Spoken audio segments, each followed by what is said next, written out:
The guards moved through the space station like hunters looking for prey. Their heavy boots made loud sounds on the metal floor.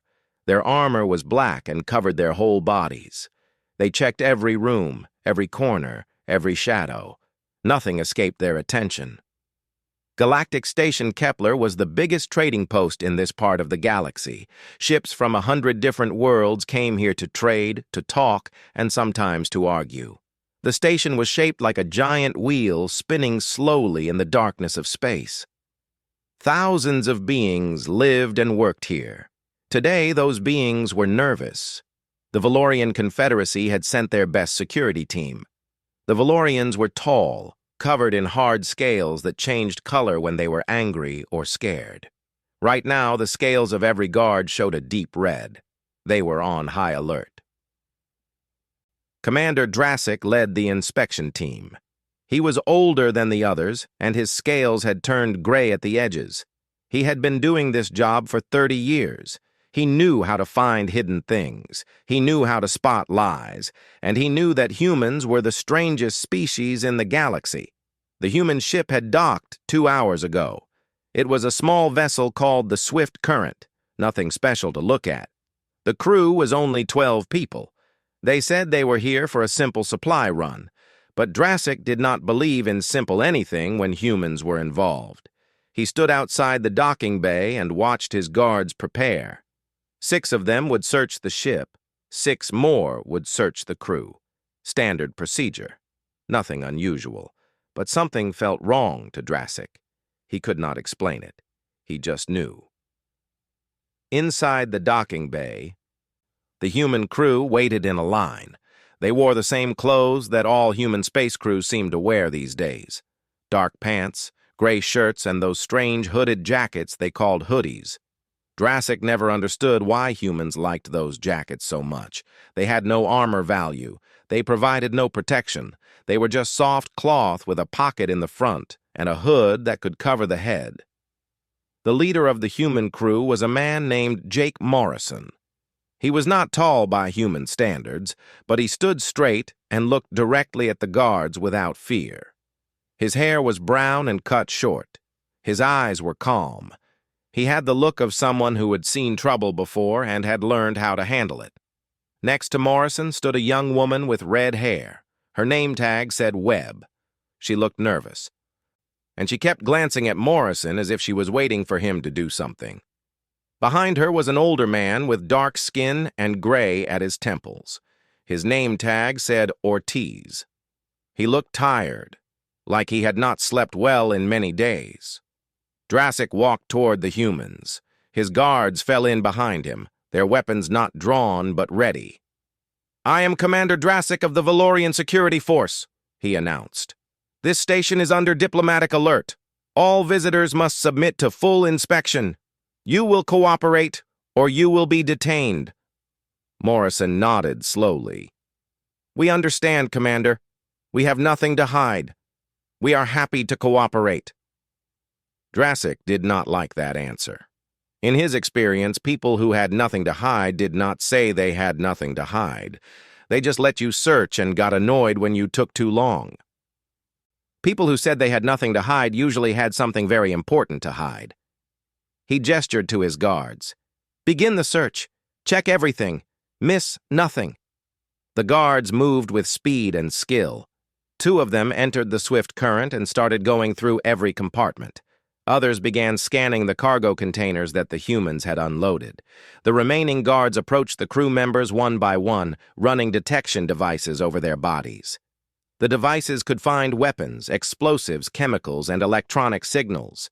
They could detect most known drugs and poisons.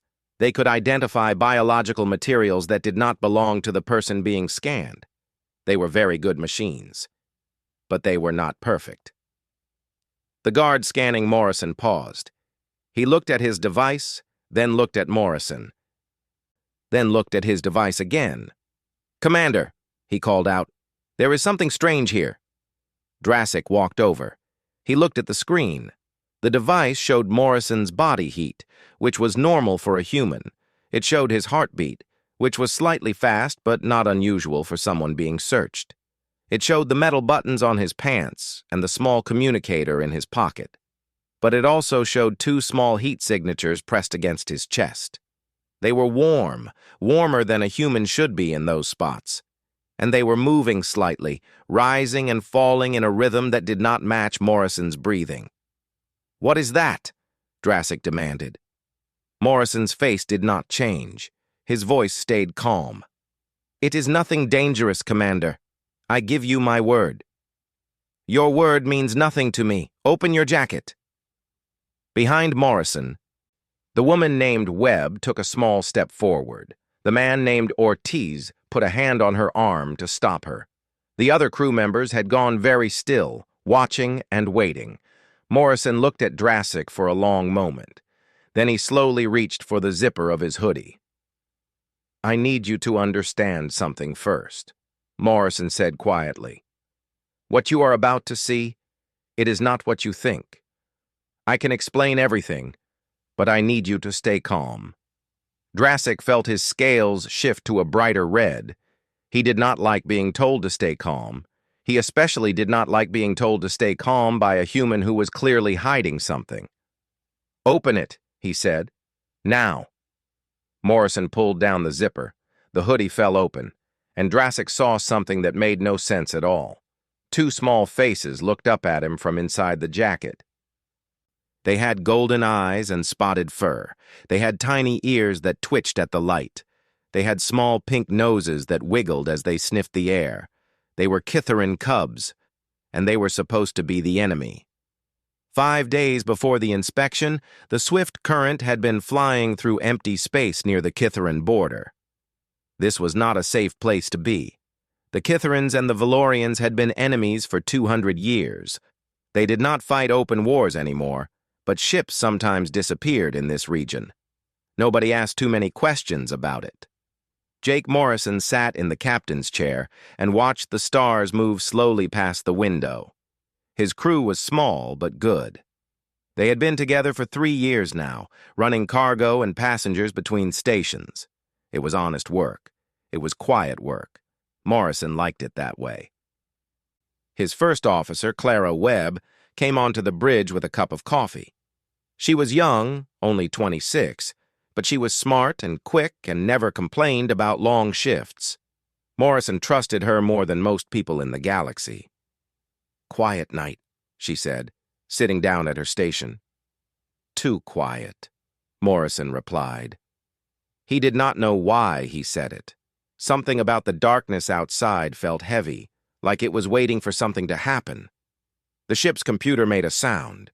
It was the alert tone for an incoming signal. "We are picking something up," said Danny Ortiz from the engineering station. He was the oldest member of the crew, with 30 years of experience on spaceships. His hands moved over the controls with practiced ease. "It is a distress beacon. Standard emergency frequency." Morrison sat up straighter. "Location?" "About 2 hours from here at full speed. The signal is weak. The ship is damaged or losing power." Clara looked at Morrison. "Could be a trap. Pirates use fake distress signals all the time out here." She was right. It was a common trick. Send out a call for help, wait for a good-hearted ship to show up, then attack them and take everything they had. Morrison had seen it happen before, but he had also seen real emergencies. Real people dying because nobody came to help them. Real families torn apart because other ships were too afraid to answer the call. "What kind of ship is it?" he asked. Ortiz checked his screen. "The beacon identifies it as a small transport, Kithaeron registration." The bridge went silent. A Kithaeron ship, in disputed territory, sending a distress signal that human ships could hear. This was either a trap or something very bad. Morrison made his decision. "Set a course, full speed, but keep weapons ready and shields up." 2 hours later, they found the ship. It was small, smaller than the swift current. It was shaped like a teardrop, smooth and elegant in the way that Kithaeron ships always were. But something had gone very wrong. There were holes in the hull, burn marks from weapons fire. The lights were dark. The ship was drifting without power. "No life signs on the scanner," Clara reported. Her voice was soft. "Could be scanner interference from the damage," Ortiz said. But he did not sound like he believed it. Morrison stared at the drifting ship. He should report this to the authorities. He should mark the location and let the Kitherans handle their own dead. That was the smart thing to do. That was the safe thing to do. But the distress beacon was still sending. Someone had turned it on. Someone had hoped that help would come. "I am going over there," Morrison said. "Ortiz, you have the ship. Clara, Hannah, you are with me." Hannah Price was the medical officer. She was a small woman with dark hair and kind eyes. She did not talk much, but she was the best doctor Morrison had ever met. If there was anyone alive on that ship, she would find a way to help them. The three of them put on spacesuits and crossed to the Kitheran vessel. The airlock was damaged, but still worked. They cycled through and stepped into darkness. Morrison turned on his helmet light. The beam cut through the black and showed him horror. Bodies. Kitheran bodies, frozen solid in the cold of the ship. Adults, dressed in fine clothes that marked them as important people. Their eyes were closed, their faces peaceful. They had died when the life support failed. The cold had taken them before they could suffer. Hannah made a small sound of grief. Clara said nothing, but Morrison could hear her breathing hard through the communication link. "Search the ship," Morrison said. "Look for survivors. Look for anything that tells us what happened here." They split up and moved through the dead vessel. Morrison found the bridge where two more bodies sat at the controls. He found what looked like a small kitchen area with food still on the table, frozen mid-meal. He found sleeping quarters with personal items scattered around, pictures of families, small toys, books. These were not soldiers. These were not spies. These were families. Regular people traveling somewhere for reasons they would never get to explain. Clara's voice came through his helmet speaker. "Jake, you need to come to the lower deck, now." Morrison ran. He found Clara standing in front of a small compartment at the very bottom of the ship. It was an emergency shelter, the kind designed to survive when everything else failed. The door was thick and sealed tight. "There is heat coming from inside," Clara said. "Very faint. But something is alive in there." Hannah was already working on the door controls. Her fingers moved fast, bypassing the locks, rerouting power from her own suit battery. After 3 long minutes, the door opened. Inside, wrapped in every blanket and thermal cover the ship had, were 2 small bundles. They moved when the light hit them. They made tiny sounds, weak and scared. Morrison stepped inside and knelt down. He pulled back the blankets and found himself looking into the golden eyes of a Kitheran cub. It was very young, maybe 6 months old by human counting. Its fur was spotted gray and white. Its ears were too big for its head. It looked at Morrison and let out a cry that broke his heart. Behind it, wrapped in the same blankets, was another cub. This one was smaller, probably from the same litter. Its eyes were barely open. It was shaking with cold and fear. Hannah pushed past Morrison and began scanning the cubs with her medical device. "They are alive," she said, "but barely. Dehydration, starvation, hypothermia. They have been alone in here for at least 2 days, maybe 3. "The adults must have put them in here when the attack happened," Clara said. "They saved the children first." Morrison looked at the 2 tiny creatures. They were supposed to be his enemies. Their people and his people had never been friends. The Kitherans did not trust humans. They called them ugly, clumsy, and strange. They wanted nothing to do with Earth or its colonies. But these were not enemies. These were babies. Scared, hungry, dying babies who had lost everything. "Get them to our ship," Morrison ordered. "Hannah, do whatever you need to do to keep them alive." They carried the cubs back to the swift current. Hannah set up a medical bay and began working on them immediately. She gave them fluids through tiny needles. She warmed them slowly, carefully, making sure their small bodies could handle the change in temperature. The cubs cried for their parents. They cried for milk that Hannah could not give them. They refused to eat the formulas she made, turning their heads away and wailing in misery. It was Clara who figured it out. She picked up the smaller cub, the one they had started calling Patch because of the dark mark on his ear, and held him against her chest. He stopped crying. He could hear her heartbeat through her shirt. He could feel her warmth. He pressed his face against her and started to purr. "They need to feel safe," Clara said. "They need to know they are not alone." Morrison watched her hold the tiny Kithrin, and he made another decision. The nearest Kithrin station was 9 days away. These cubs would not survive 9 days of fear and grief. But Galactic Station Kepler was only 2 days away. It had better medical facilities. It had doctors who knew about Kithrin biology. It was also controlled by the Valorians, who hated the Kithrins and would not be happy to see their young. But Morrison did not care. He was not going to let 2 children die because of politics. "Set course for Kepler Station," he said. "Maximum speed." Clara looked at him with worry in her eyes. "Jake, if the Valorians find out we have Catharan nationals on board, then I will deal with it," Morrison said.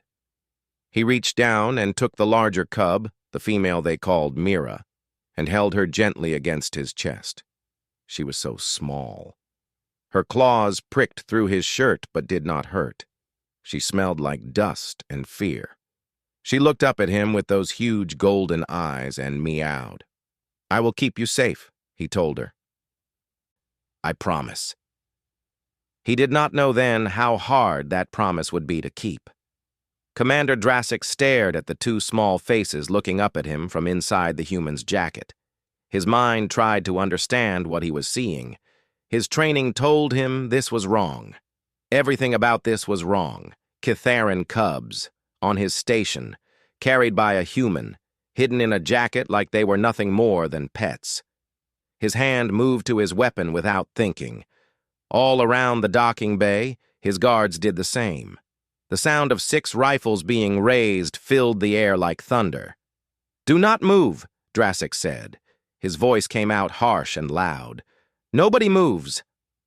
The human named Morrison stood very still. He kept his hands visible, away from his body. His face was calm, too calm for someone with guns pointed at him. Behind him, his crew had frozen in place, fear clear on their faces. The 2 cubs in the jacket did not understand what was happening. The larger one, a female with bright eyes, looked around at all the guards with interest. She let out a small meow, like she was saying hello. The smaller one, a male, pressed his face deeper into the jacket and hid from the lights. "Commander," Morrison said in a steady voice, "please listen to me. These are children. They are orphans. I found them on a damaged ship and I am trying to save their lives." "Silence!" Drassic shouted. He did not want to hear explanations. He did not want to feel sympathy. He wanted to do his job, to follow the rules, to keep the station safe. But the rules did not cover this. Nothing in his training had prepared him for this. He hid his communication device. "Control, this is Drassic. I need the ambassador here now. We have a situation." While they waited, the docking bay became a place of frozen tension. The Valorian guards kept their weapons raised. The human crew kept their hands visible. Nobody spoke. Nobody moved. The only sounds were the soft humming of the station and the occasional chirp from the cubs. Morrison looked down at Mira and Patch. They had been through so much in the past 5 days. They had watched their parents die. They had nearly frozen to death. They had cried for milk and comfort and safety. And now they were surrounded by angry aliens with guns. But they did not cry. They stayed in the warm pocket of his hoodie, pressing against his chest, listening to his heartbeat. They trusted him to keep them safe. That trust felt heavier than anything Morrison had ever carried. The door to the docking bay opened and Ambassador Kyrath entered. He was tall, even for a Valorian, and his scales were the deep purple color that showed high rank. His eyes swept across the scene and stopped on Morrison. "Explain," he said. That single word carried more power than all of Drassic's shouting. Morrison began to talk. He told the ambassador about the distress beacon, about the damaged Kithaeron ship, about the frozen bodies of the adults. He told him about finding the cubs in the emergency shelter, about the desperate medical care his crew had provided.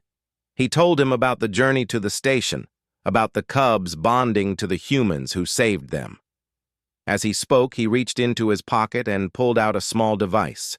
It was a data chip filled with evidence, ship logs, medical records, scans of the damaged vessel.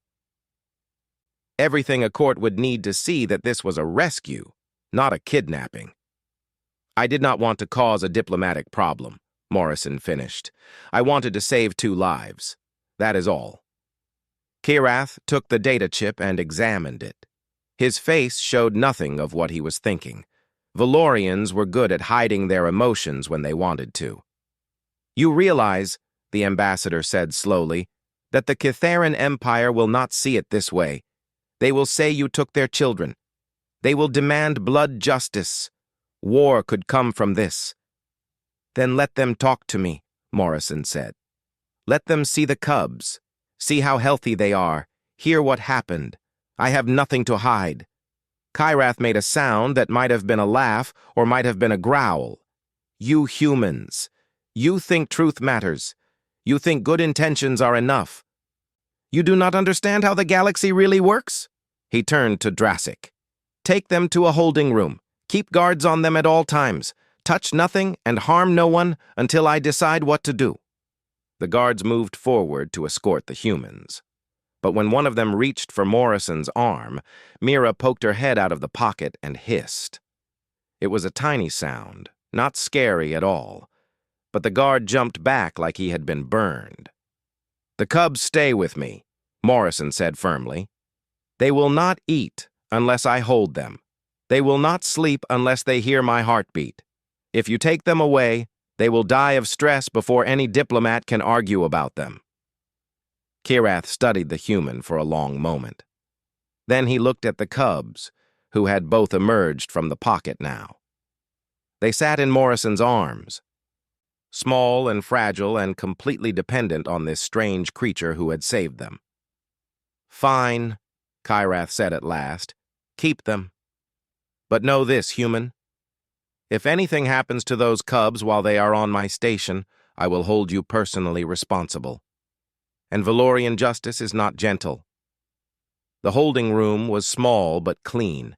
It had chairs, a table, and a window that looked out at the stars. The human crew was placed inside and told to wait. Guards stood at the door, their weapons ready. Clara sat down heavily on one of the chairs. Her hands were shaking. "That was too close," she said. "I thought they were going to shoot us." "They might still," Ortiz replied. He was pacing back and forth, unable to stay still. "This is bad. This is very bad." Hannah had found a quiet corner and was examining the cubs. They seemed fine, just confused by all the excitement. Patch yawned, showing his tiny teeth, and climbed onto her lap. Mira stayed with Morrison, pressing against his neck and purring. "What happens now?" Clara asked.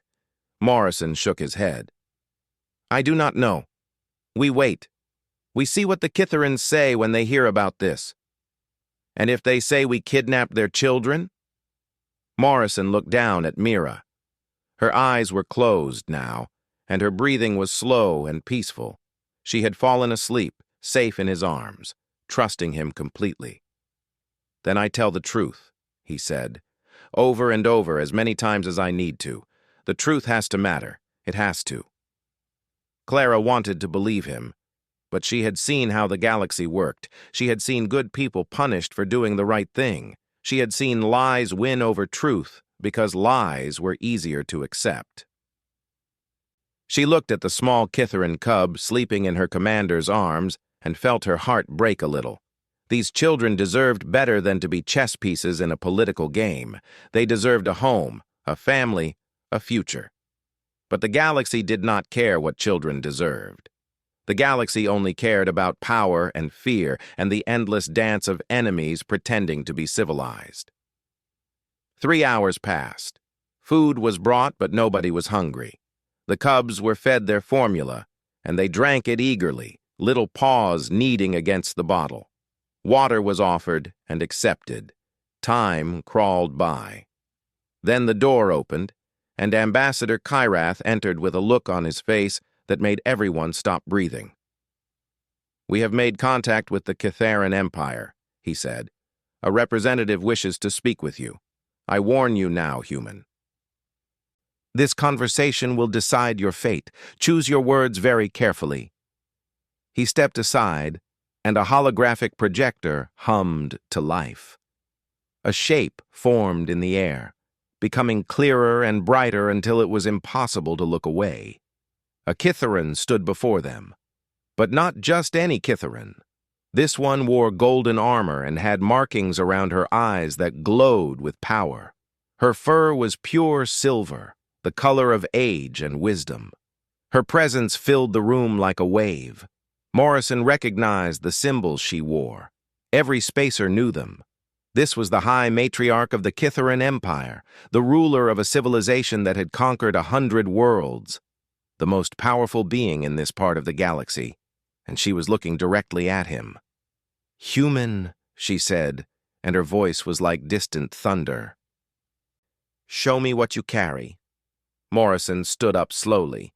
He opened his jacket, revealing Patch and Mira.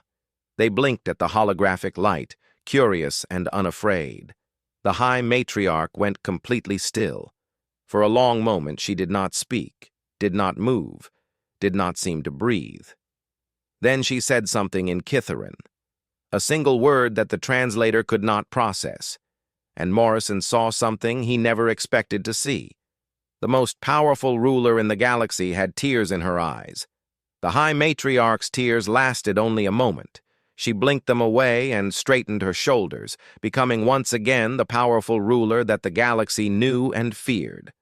But Morrison had seen them. Everyone in the room had seen them. "Those cubs," the High Matriarch said, her voice carefully controlled, "belong to my daughter, my only daughter, Kisara, and her mate. They were traveling to a secret meeting, trying to build peace with a neutral world. I told them it was too dangerous.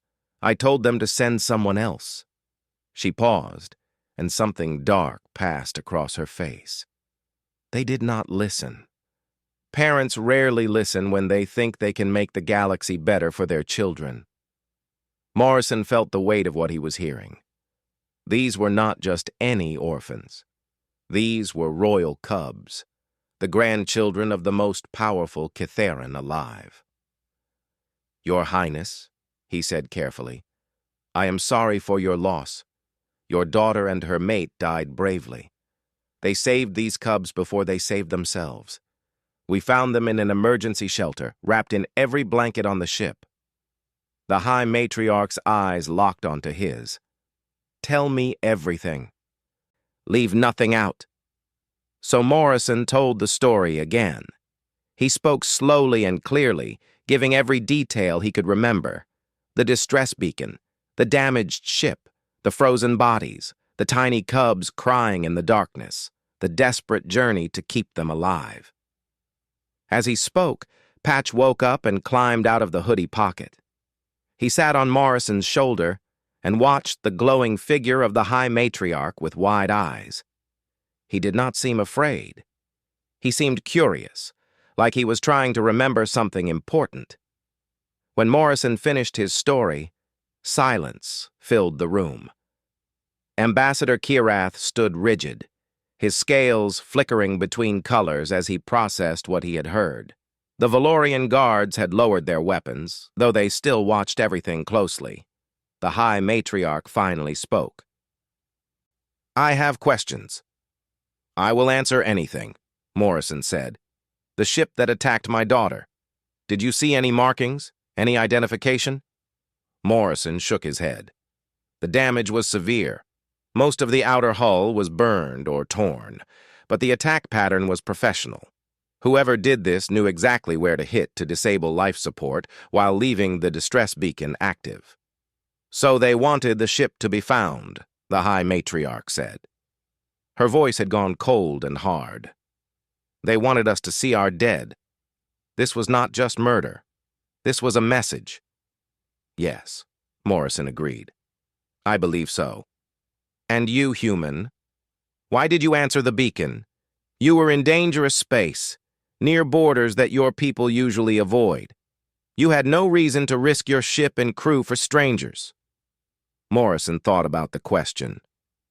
He could give the official answer, the one about duty and law and the responsibilities of spacers, but looking at this grieving grandmother, he decided she deserved the truth. Because I could not live with myself if I did not try, he said simply. Because when someone calls for help, you answer. Because that is what my parents taught me, and their parents taught them, going back to a time before humans even left Earth. The High Matriarch studied him. Her golden eyes were ancient and wise, and they seemed to see things that others could not. Your species is strange, human. You are small and weak compared to most races. You have no natural weapons, no armor, no venom, yet you spread across the stars faster than anyone expected. Do you know why? I have heard theories, Morrison said carefully.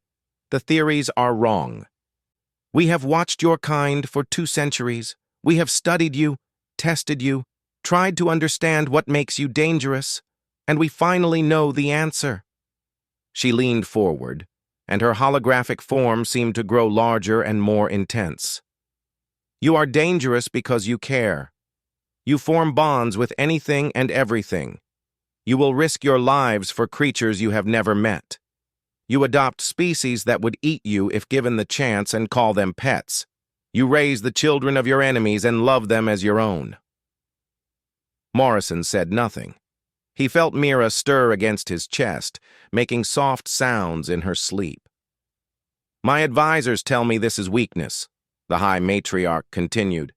They say your compassion makes you easy to manipulate, easy to trick, easy to destroy. But my advisors have never been trapped in a broken ship, waiting to die, hoping against hope that someone would hear their call. She straightened up and made a gesture with her paw. I have made my decision. Ambassador Kirath, these humans have committed no crime. The cubs were rescued, not taken. You will release them immediately with full diplomatic honors. Kirath's scales went bright blue with surprise.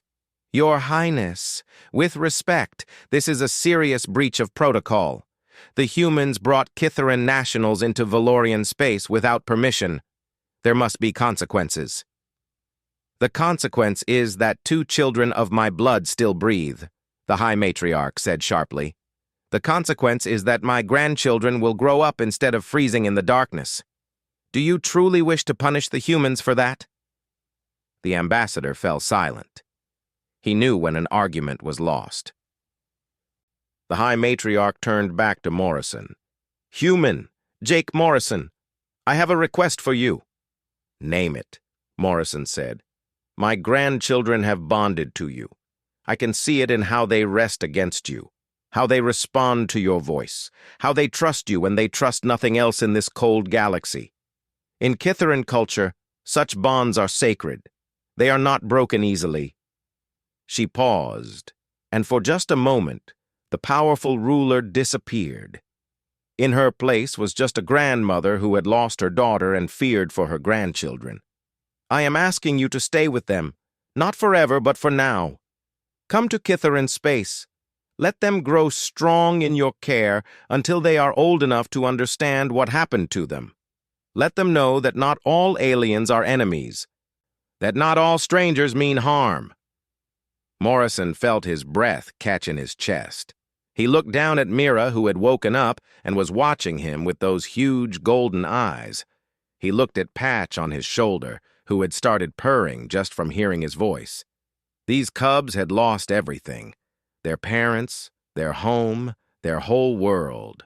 All they had left was a strange human who smelled wrong and looked wrong, but whose heartbeat made them feel safe. "Yes," Morrison said, "I will stay with them." Clara stepped forward. "Captain, you cannot just leave. What about the ship? What about the crew?" Morrison turned to her and smiled. "Clara, you have been ready to command for a year now. The Swift Current is yours. Take care of her and the crew. I will find my way back eventually." Clara's eyes were wet, but she nodded. She understood. Some things were more important than schedules and cargo runs. "There is one more thing," the High Matriarch said. "Ambassador Kyrath, I am formally requesting the opening of diplomatic talks between the Catharan Empire and the Terran Federation. For 200 years we have avoided each other. We have let fear and suspicion keep us apart. Perhaps it is time for that to change." Kyrath looked like he had been hit with a heavy object. "Your Highness, this is unprecedented. The political implications alone would take months to work through." "Then work fast," the High Matriarch replied. "A human saved my grandchildren. The least I can do is try to save his species from making the same mistakes we did."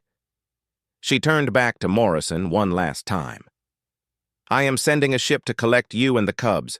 It will arrive in 12 hours. Use that time to say your goodbyes." The hologram flickered and disappeared. The room suddenly felt empty without her presence. Morrison sat down slowly, his legs weak from the tension. Mira climbed up to his shoulder and pressed her small face against his neck. Patch jumped down from his perch and landed in Morrison's lap, where he curled into a ball and began to snore. Clara sat down next to him. She did not say anything for a long time. Finally, she spoke. "You know this is crazy, right? You are going to live with aliens who have been enemies of humanity for 200 years. You are going to raise their royal cubs. You will probably never eat normal food again." Morrison laughed, surprising himself. "Probably not. But look at them, Clara. How can I say no?" Clara looked at the two sleeping cubs. So small and fragile and completely at peace in the arms of a human. She sighed and shook her head. "You humans," she said, repeating the ambassador's words. "You really are strange." Morrison just smiled and held his new family closer. 6 months had passed since the day in the docking bay, 6 months since the guards had pointed their weapons at a human with 2 cubs hidden in his hoodie. 6 months since the galaxy had started to change. Jake Morrison stood on a balcony overlooking the capital city of Kythera Prime. The view was beautiful beyond words. Tall towers of crystal and metal rose toward a purple sky. Flying vehicles moved between the buildings like schools of fish. Gardens grew on every rooftop, filling the air with strange and wonderful smells. He had never expected to see this. No human had ever been allowed on the Kytheran homeworld before. The invitation from the High Matriarch had shocked everyone, including Morrison himself. Behind him, he heard the sound of small paws running on stone. He turned just in time to catch Mira as she leaped into his arms. She was bigger now, her spots darker and her eyes brighter. She had started talking a few weeks ago, mixing Kytheran words with the human phrases she had learned from Morrison.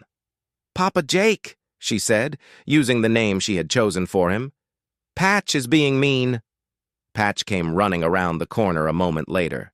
He was also bigger, though still smaller than his sister. He had a guilty look on his face that told Morrison everything he needed to know. "What did you do?" Morrison asked him. Patch looked down at his paws. "I maybe took her toy." "Did you take her toy, or did you maybe take her toy?" "I took it," Patch admitted, "but she was not playing with it." Morrison sighed and sat down on the balcony floor. He pulled both cubs into his lap and held them close. They squirmed at first, still full of energy, but soon they settled down and started purring. "Taking things without asking is not okay," Morrison told them. "Even if someone is not using something, it still belongs to them. You need to ask first." Patch nodded slowly. I am sorry, Mira. Mira considered this for a moment, then licked her brother's ear. Okay, you can play with it too, but ask next time. Morrison smiled and hugged them both. These moments were his favorite part of every day. Teaching them, watching them grow, seeing them learn how to be good to each other. It was not the life he had planned. It was so much better. A chime sounded from inside the apartment. Someone was at the door. Morrison stood up, Cubs still in his arms, and went to answer it. The high matriarch stood in the doorway. She was dressed simply today, without her golden armor or ceremonial markings. She looked like any other Kitharan grandmother come to visit her grandchildren. "Your Highness," Morrison said, bowing his head in respect. "Stop that," she replied, but her voice was warm. "I told you to call me Celis when we are alone. Highness is for courts and councils, not for family." She reached out and took Mira from Morrison's arms. The cub purred louder and nuzzled against her grandmother's fur. Patch reached for her too, and soon Celis was holding both cubs, her ancient face soft with love. "They are healthy," she said. "Happy, growing strong. You have done well, Jake Morrison." "They make it easy," Morrison replied. "They just want to be loved. Everything else works itself out." Celis carried the cubs inside and sat down on the soft cushions that served as furniture in Kitharan homes. Morrison sat across from her, watching as the cubs climbed over their grandmother, exploring her robes and playing with her tail. "I have news," Celis said. "The diplomatic council has reached an agreement. The Treaty of Theseus will be signed next week. Full peace between the Kitharan Empire and the Terran Federation. Trade routes, cultural exchange, shared defense against common enemies." Morrison felt his heart lift. "That is wonderful news." "It is your news," Celis replied. "None of this would be happening without you." "The council was ready to reject the treaty until I told them about you and the cubs. I told them how you answered a call from strangers, how you risked everything to save children who were not your own, how you gave up your ship and crew and life to stay with them." She reached over and placed her paw on Morrison's hand. Her fur was soft and warm. "Humans have a word for what you did. Kindness. We Kitharans have a similar word, but ours is longer and harder to pronounce. It means the same thing. The willingness to help without expecting reward." Morrison did not know what to say. He had not done anything special. He had just done what seemed right at the time. Anyone would have done the same. But that was not true, and he knew it. Not everyone would have answered that distress beacon. Not everyone would have risked their ship and crew to help strangers. Not everyone would have given up their whole life to raise two orphaned aliens. Most people, when faced with someone else's problem, found reasons to look away. It was too dangerous. It was not their responsibility. Someone else would handle it.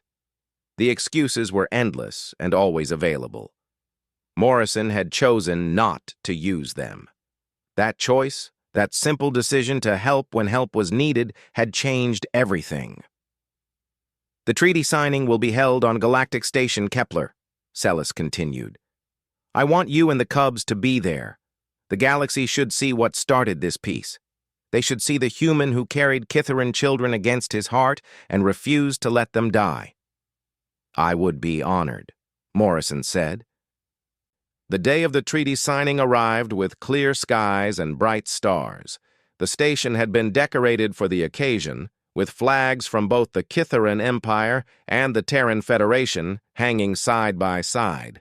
Thousands of beings filled the great hall, watching as history was made. Morrison stood at the front of the crowd with Patch and Mira. The cubs were dressed in fine clothes that their grandmother had provided, but they had insisted on one modification. Both of them wore small hoodies, human style, with pockets in the front. It was their way of honoring the garment that had kept them safe.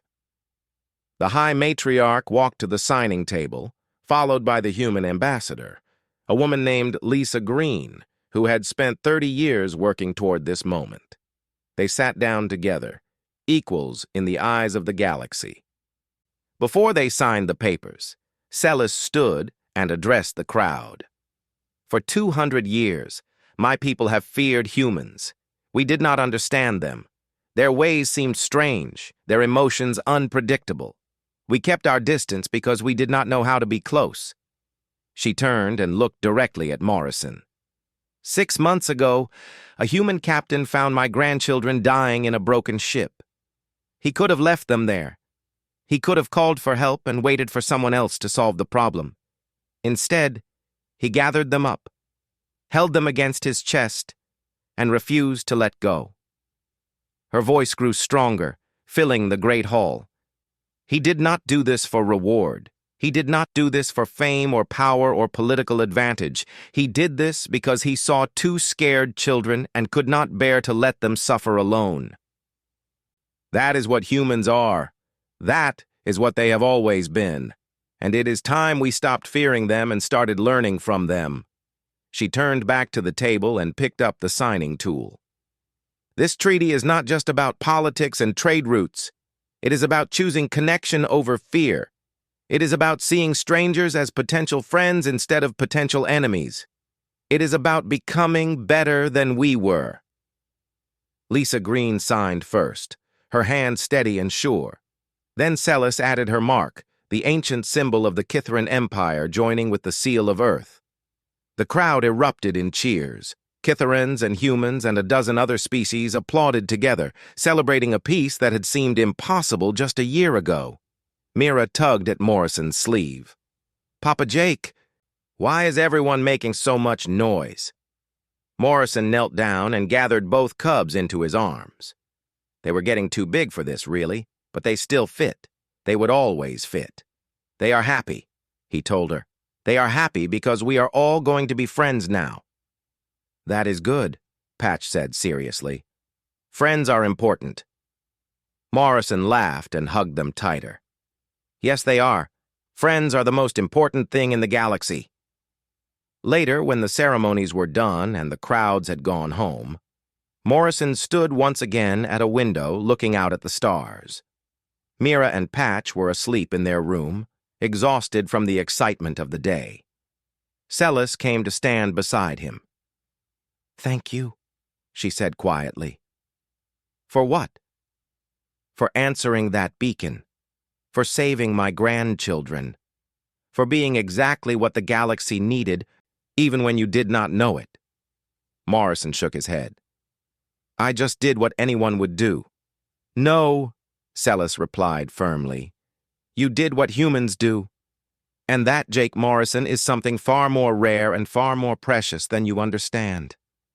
She touched his arm gently, then walked away to let him think. Morrison looked out at the endless darkness of space, filled with billions of stars and countless worlds. Somewhere out there, other ships were flying through the night. Other crews were making decisions about who to help and who to ignore. Other captains were hearing distress beacons and wondering if they should answer. He hoped they would. He hoped they would take the risk, reach out to strangers, choose compassion over fear. Because that was how the galaxy changed. Not through wars and treaties and grand political gestures, but through small acts of kindness, repeated over and over until they became a wave that could move mountains. A soft sound came from behind him. Mira had woken up and come looking for him, dragging her favorite blanket. She climbed into his arms without a word and pressed her face against his chest. "Could not sleep," she mumbled. "Too quiet without your heartbeat." Morrison held her close and began walking back to the bedroom. He would sit with her until she fell asleep again. He would be there when she woke up. He would be there for as long as she needed him, because that was what family did. That was what love meant. And that, in the end, was what made humans special.